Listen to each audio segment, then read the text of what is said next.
On the line with me today is Stefan Swanepoel, and I have to tell you, I just read his latest book, and in a word, it is fantastic.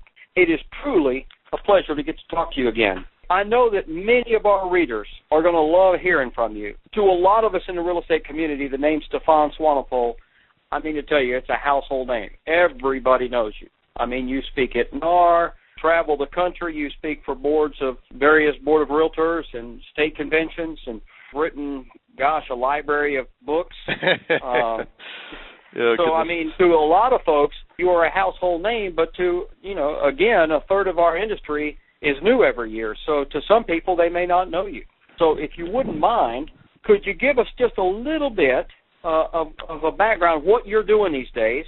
And then I'd love to talk to you about your new book. Matt, real estate's my passion. I've been in the real estate industry since 1983. And yes, I've been a realtor and I've done sales. I've also owned a real estate franchise. I've also started a new real estate franchise in a foreign country and built it up from nothing as the broker owner, from nothing to 122 offices. And I've also been the CEO of a worldwide franchise with 26,000 agents across the country. I run an MLS. I've also been an association executive officer of a non-profit realtor organization. So I have a pretty good understanding, I think, of our industry. It's not that really people remember me by. It's the fact that about 18 years ago, I got frustrated with the lack of information in our industry, and there wasn't enough. And I started doing research for a company which I was heading up at the time, and I just wanted to know, what was happening in my market, what was happening in the business models and the changes and the technology, and the internet was just at its early stages, like 94, 95, 96, and I was thinking, what impact is that going to have on real estate? And I was trying to get this information, and I couldn't find it anywhere. And so it was sort of pre-internet, beginning of internet. So I had to go to the NAR library, and I connected with many of the associations and spoke with many of the franchise companies and the independent brokers. And I started collecting information, but not with the intention of selling it. I was doing it for myself. Right. And then, of course, I put it together in an article or two, wrote a few articles over time, just got it out, gave it away for free, made photocopies and gave it to people for free. And then I got approached by one of the publishing company, Dearborn at the time, and they said in 1997, would I like to write a book about the future of the real estate industry? So I put together a book which was titled Real Estate Confronts Reality. And I was certain that the real estate industry in 1996, 97, 98 was standing on the precipice, hard word here, precipice of, let's say on the edge, right? So it was, it was standing on the, okay, let's use another word, the vortex or the genesis, but it was in the beginning of huge change to come. And I could see that legislation and funding and financing of the dot-com market and the internet, the technology was going to be huge. So I wrote a book about it, and I said, this is the reality, guys. We got to wake up to that. And lo and behold, the book became an Amazon.com bestseller. And from that time, I just continued with my passion of writing, and I've written now 19 real estate books every year, basically, since that time.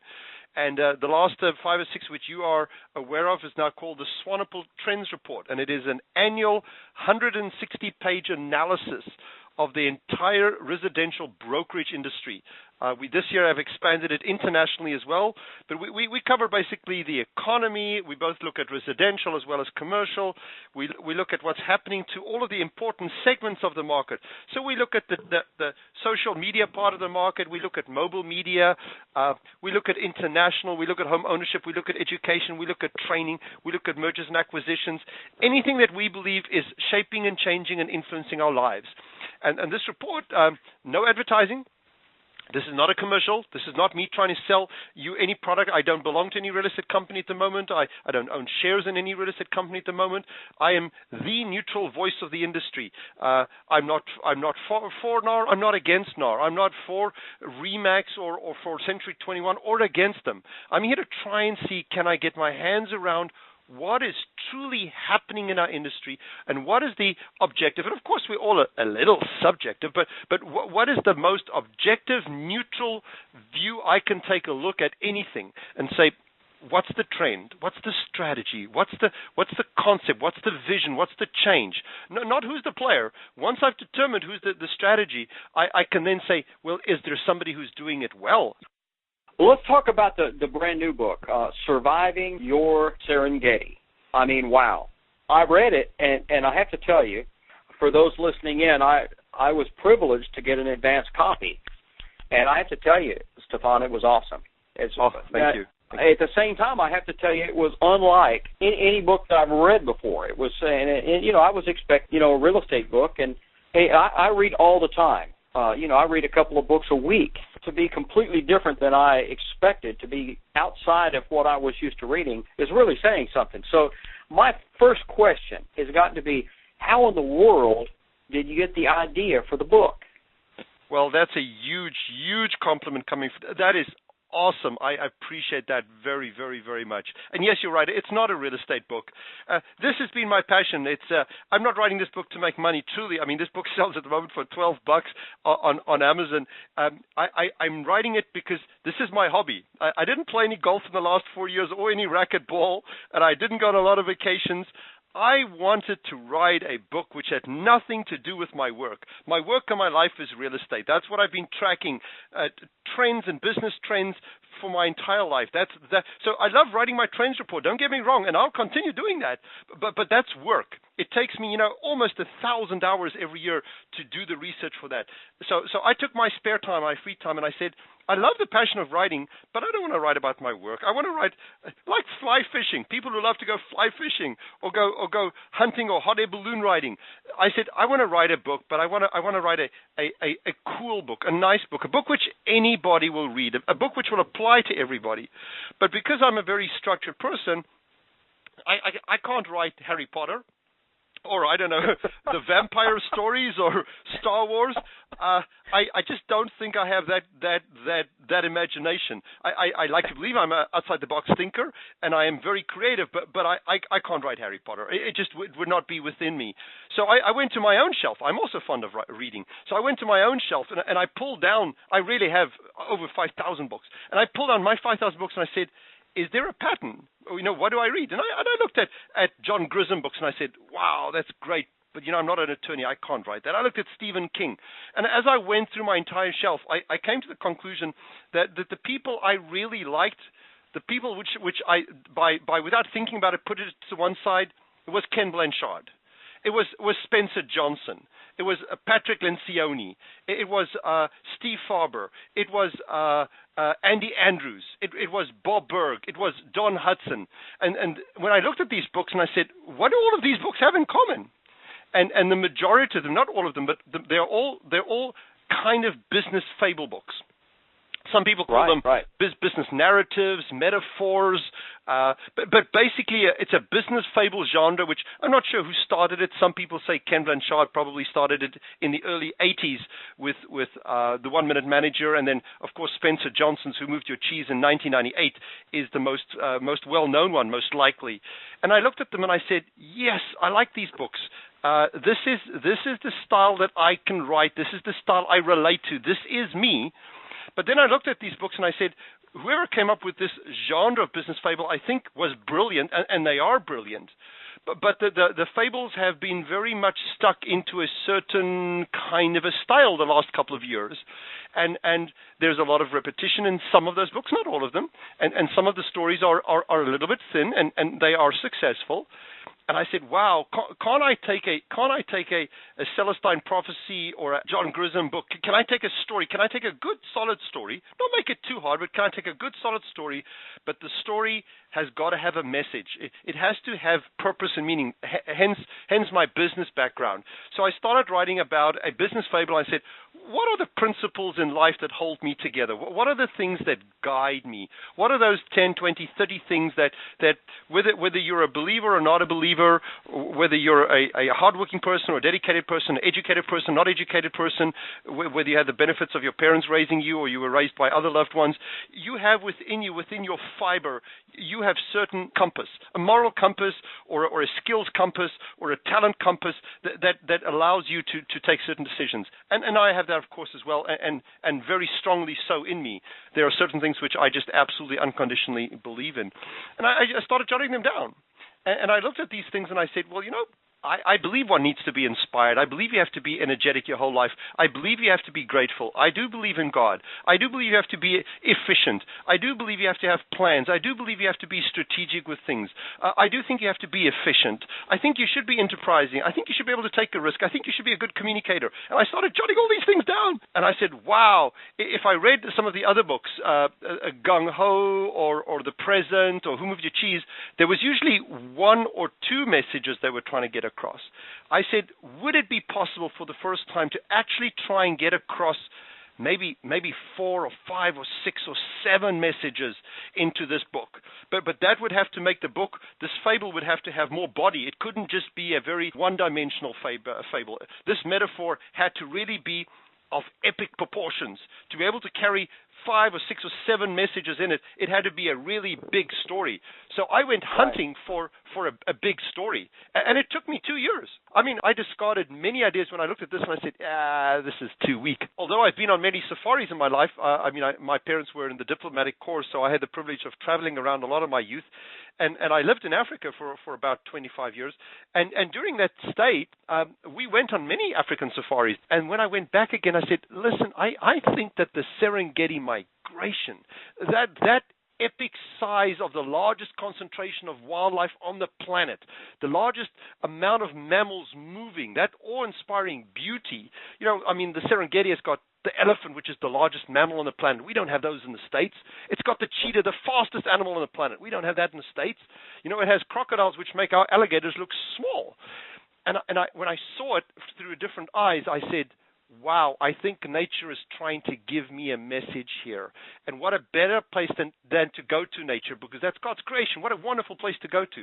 So I booked myself a plane ticket. I went back to the Serengeti on my own, and I said, all right, Mr. Game Ranger, you take me on a drive. Let's go, just the two of us, and let's spend a couple of days or weeks here, and let's go camp out with all of the animals. I want to see if any of these animals are talking to me. I want to see if any of these animals have a skill set or a wisdom or a truth that relates to my truth, to my messages, to what I believe in. And I had 40 animals. I was checking them off. And, I was checking out the hippo and I was checking out the rhino. And some of them I just didn't click with. There wasn't a message. I didn't see a skill. I didn't see anything that meant anything to me. But 7 animals, the wildebeest, the lion, the crocodile, the cheetah, the giraffe, the mongoose, and the elephant, those 7, they connected with me. I connected with them. And I could sense within them that they each had an instinctive skill that made them who they are, what they are, and that was the skill that allowed them to succeed. Whether they succeed as a cheetah and they succeeded as a wildebeest, and they might succeed in different paths, but they each had a unique skill that not only allowed them to survive, but to thrive. And that's where the story was born. So I spent weeks there writing down the story and the background and the feeling, because I said, if I come back, I don't want to just tell you a story about an elephant. I'm going to have to describe where this place is, because most Americans have not been on a safari to Africa. So I want to try and describe this book in such detail, not that it bores you, but that it's fast enough paced, but that it feels as if you are on a safari when you read this book. As a writer, I sat there thinking, what a great idea.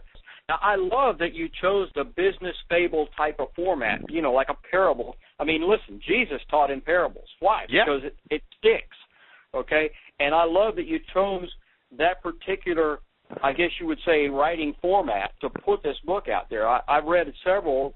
The one that stands out in my mind is Raving Fans. It's kind of a business fable format. But, a lot of the ones, Who Moved My Cheese and The Minute Manager, and there's, what a great way to get a message across. And because they read fast, there's something that you can take a simple message away, but yet you're not having to labor over it. You're not having 2 pages an hour kind of thing. You're able to actually get through it. I love the narrative style. I've created some characters. They have interaction between themselves. There are people of Generation X and Y age.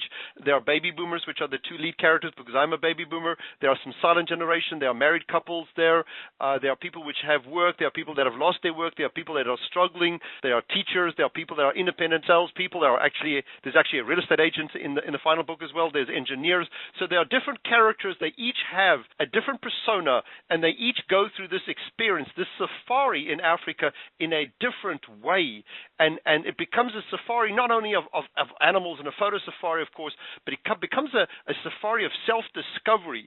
And some of them, like some of us, we're reluctant. I don't want to be in Africa. There's flies and my BlackBerry doesn't work and I'm away from the office, and this is dirty. I don't want to sleep on the floor. And then there are others that embrace the newness and the uniqueness and the environment. But as the book migrates, and it reads very fast, as you said, it's a very quick read. I've had now people tell me they've read it as quickly as 2 hours, and the longest I've heard is 4 hours. So it's about a 3-hour read. But you very quickly get pulled into this. It's a captivating story about Africa. I mean, the first sentence is where they land on a piece of dirt in the middle of nowhere. I will teach you interesting snippets about the wildebeest and the lions and the cheetahs, and you'll, but not so much. This is not a Nat Geo book, of course, but you'll find out interesting stuff about the animals. At the same time, you'll smell the grass and the dirt. You'll smell the rain. You'll hear the campfire. You'll really get a feeling that you're outside. It is intended for all ages, but it is not a children's book. It's not by any means a cat in the hat book. This is a business fable, but it does say on the title, 7 skills to master business and life. Well, now, Stefan, as I was reading this, I initially thought, Stefan Swanepoel wrote this book. It's got to be just for realtors. and I have to tell you, as I read it, I said, no. This is a lot bigger than, certainly because they're human, this is applicable, but yes, as independent business people, it's applicable, but it seemed like it was for a much bigger audience. Absolutely.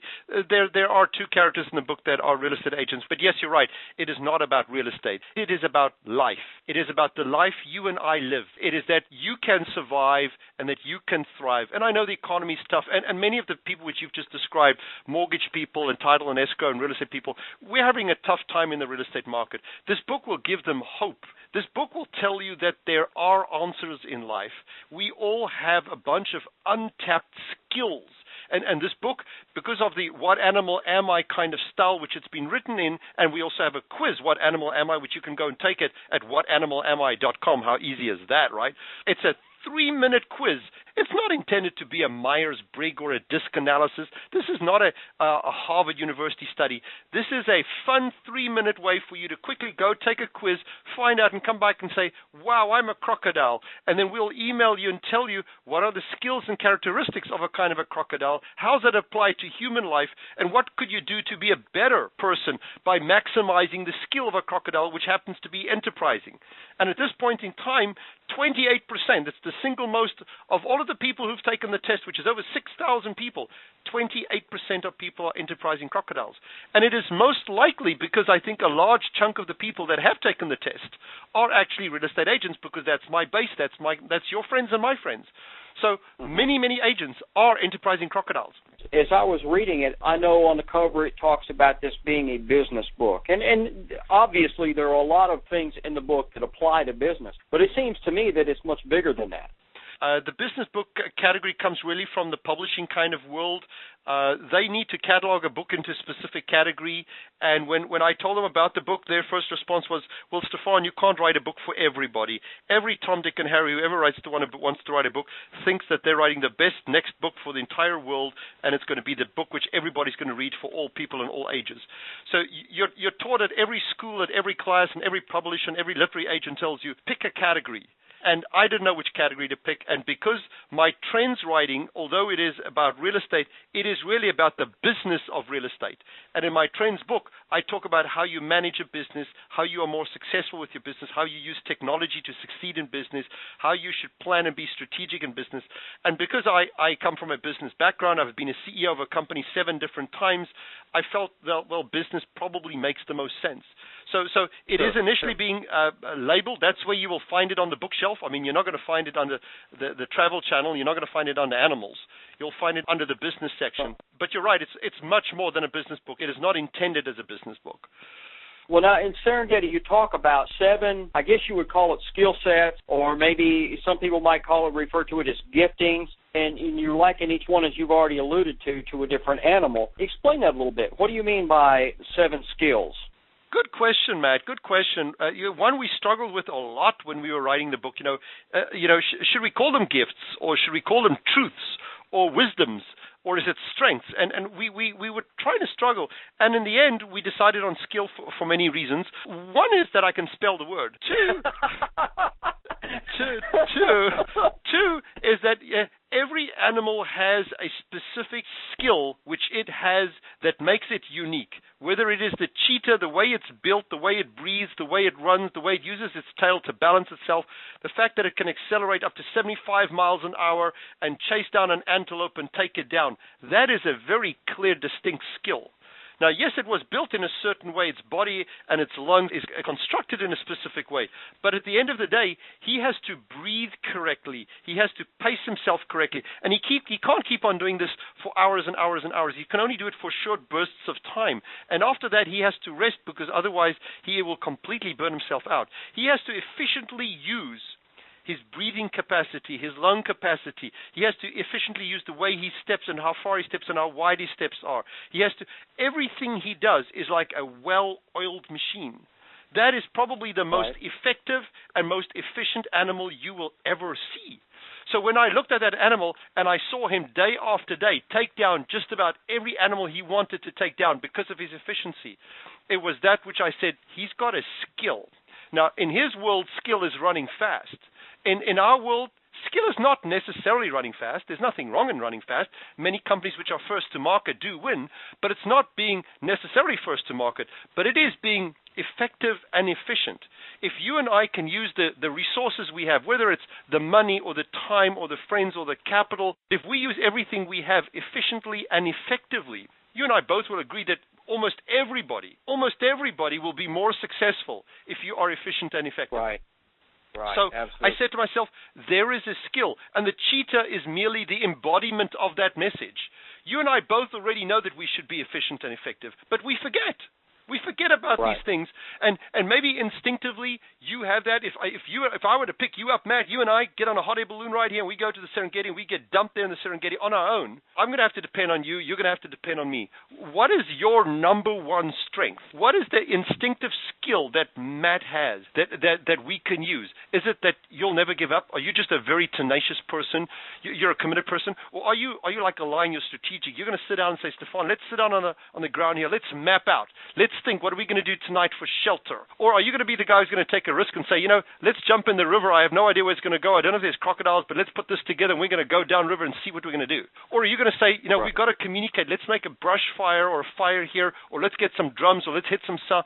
I mean, what is the instinctive skill that you and I both will have, which might be different, that will most likely cause you and I to survive in the Serengeti? And then, of course, we have to take it out of the animal jungle and can put it in the concrete urban jungle, because our jungle is different.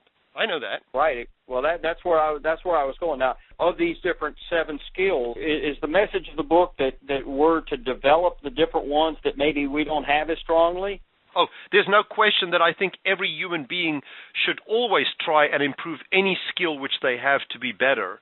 What the book tries to tell you is that you probably don't have all of these skills. Now, you could have more than one. You could have 2 or 3 or 4. No, nobody said that you're a single one-dimensional person. You probably have more than 1 or 2, but you have one which one is dominant. One is your instinctive one. One is your innate strongest skill. Take your innate strongest skill and really make that your home run, really make that your winner. Let everybody around understand that you are the best guy for planning. You're the strategic lion. And if we're in a team, if we're in a group, we're in a company, don't go let the risk-taking mongoose or the gracious giraffe try and figure out the business plan. Give it to the lion. The lion is the guy by nature who loves to map out a roadmap and a plan and get things taken care of. So if we build a team, whether it's you and your wife in a family environment, you and your wife and your kids, or whether it's in a small entrepreneurial business, or it's in a real estate team or in a big company, make sure that you understand what the different team members in your company are. Who is the wildebeest? Who is the mongoose? Who is the crocodile? Use them for their right skills. Use yourself for your own skill. And if you're lucky enough that you have a second or a third skill that is equally good, then use that. If you have some skills that are not so good, either try and strengthen them over time, or get somebody on your team to help you with that strength if it's not your strength. Let's say that everyone listening to this interview as I hope they do, runs out and buys the book. And they read it, and they immediately start having, if they're like I am, they immediately start having questions. Well, now, I see little bits of me here and little bits of me there. How do I find out what to focus on? Where is my strength? As you just talked about, my dominant skill. How do I find that? Well, there's probably three things which we can do there to help you. In the book, in the final book, you saw an early advanced draft, but in the final book, behind each chapter, there will be 4 or 5 pages or so, which will explain each of the skills. Now, you will most likely, in reading the chapter while you're on safari in Africa, you will subtly, without noticing, I will weave in the message of the story of the skills. So probably by the time you get to the end of the chapter, you'll probably already understand that a lion is strategic, and you'll probably understand why and how. But then I have summarized for you at the back in a different color on a gray piece of typesetted pages. Here is the benefits and the negatives, the advantages, disadvantages of being strategic. This is what you can do to improve your skill. I do that for every animal behind each chapter. If you, however, say, well, I don't know what I am, I think I'm this one, but I'm not sure, then as I said before, you can just go to whatanimali.com, and there is a 3-minute online quiz. It's also available on Facebook if you'd like to take it. And on What Animal Am I, you can also take it through any of your mobile devices. You can also go to the book's website, Serengeti Book, Serengeti, Serengeti Book, and the quiz is also located for you there. And the quiz is free. You can just take it and see. That will also give you an answer, and it will also email you another 2 or 3 pages of information that you can use. Above all of that, I am now probably about 90% through putting together a full 2-day workshop program, which we will be rolling out. We are going to do a test program probably in April. We've already had about a dozen companies volunteer to be the test group. We'll go do a test program probably in April. We'll retweak the course again in May, and we will probably around about summer be rolling out a whole 2-day workshop program where we will discuss each animal. I'll take you on a safari with all the stuff, all the photos. I've got hundreds and hundreds of hours of video material behind the scenes, in front of the scenes. I'll show you the stuff. I'll take you there, and we will spend a couple of hours discussing each animal. If you are that, if your boss is that, if your employee is that, if your spouse is that, if your team member is that, how do you work with it? How do you build it together? How do you put two? So if you have a crocodile and a giraffe, whether they're married or it's kids or family or it's a boss-employee relationship, how do you deal with that, and how do you deal with that in a team environment? We should have that course ready in about 60 to 90 days. Let me ask you this. What kind of initial feedback are you getting? Off the chart. Yeah, I did something which the publisher wasn't all too happy about. I was asking him for a galley copy of my book, and he said, yes, we do galley copies, but we do galley copies only a week or 2 before the book comes out, and you're on such a fast track for this book that I think the galley copies are going to come out about at the same time as the book comes out. And I said, well, that's not going to work for me. I need to get to my friends and to my circle of influence. You know, in real estate we're taught circle of influence. I said, and I have a good circle of influence. I want to share this book with these people. And they said, well, we can't get the book to you earlier. So although the book, which is now available on Amazon.com, is a hardcover book, and it is version 28 officially, at version 25, I just chopped off a copy, and it's unedited. And what I did is I quietly went and printed a small quantity of books on my own budget, my own time, in-house. It does have a cover. It's not completely edited. It says very clear that this is an unedited proof copy, but I started distributing that at Thanksgiving of last year. So that's why so many people have been able to now give me testimonials on the web and everywhere, because I started sending these out and the people started reading them over the Christmas period. And the response is off the chart. If you go to Amazon at the moment or to barnesandnoble.com, we're getting 5 stars unanimously everywhere so far.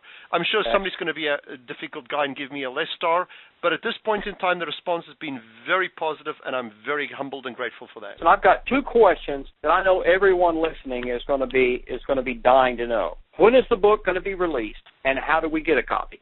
Those are good questions. They're easy ones. Thanks, man. I thought you'd come in with a tough one here. The official release date, the book is being published by J. Wiley & Sons out of Hoboken in New Jersey. Probably one of the, if not the largest book publishing company in the world, specifically focused on business books. So very honored that they would take my book. The official publication date is March 1, which basically is in about 9 days' time, 10 days' time, depending on when this comes out. It is the 1st of March. It will be in bookstores the day just before the 1st of March, so that Monday, February the 28th. and we have contracts at the moment with Borders and Barnes & Noble and Books A Million and many independent stores.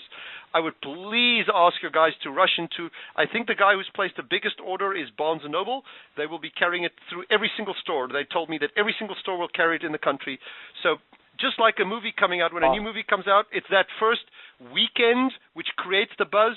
I need all your friends, Matt, please, and all my friends, please, go to a Barnes & Noble and go buy the copy off the shelf. And if they don't have one... What date is that? So what date is that again? I want to make sure we've all got it. February the 28th, that week, starting Monday, February the 28th, through to March the 6th. If it is sold out, don't worry. Please place an order right there and then, because any order which is still placed that week, if you place an order and you pay for it there, they will ship the book to you. You'll get the book a few days later, because they don't know how many books are going to be sold. So every store doesn't carry hundreds of books. Usually they only carry 4 or 5 or 6 books. So if we've already had people go to the store, it could maybe be sold out. But that's good. That'd be awesome. Yeah, that would be awesome, because if it was, that would just create that much more of an industry buzz. Yes, because the bookstore calls back to Wiley and says to Wiley, listen, send me more books. Wiley has to go to the printer and print some more books, and then they tell the media and say, wow, the first run of the book was sold out. That's the kind of buzz which we'd like to try and create, that it was sold out. Excellent. Well, listen, I'd say one last question. What are you hoping that the reader will take away from this book? That no journey is ever too long or too hard, but you can survive and you can thrive. And I'm pretty confident that if you're willing to take this safari of self-discovery with me in this book, I think that you will find a hidden message in the book that will help you be more successful than you are today. I have to tell you, Stefan, I know I've held you over. I apologize for going a little long, but no you problem, just had Matt. so many good things to say. I didn't want to cut it short. Thank you so much for taking your time. Thank you very, very much for the honor of being on your show and your program. Take care.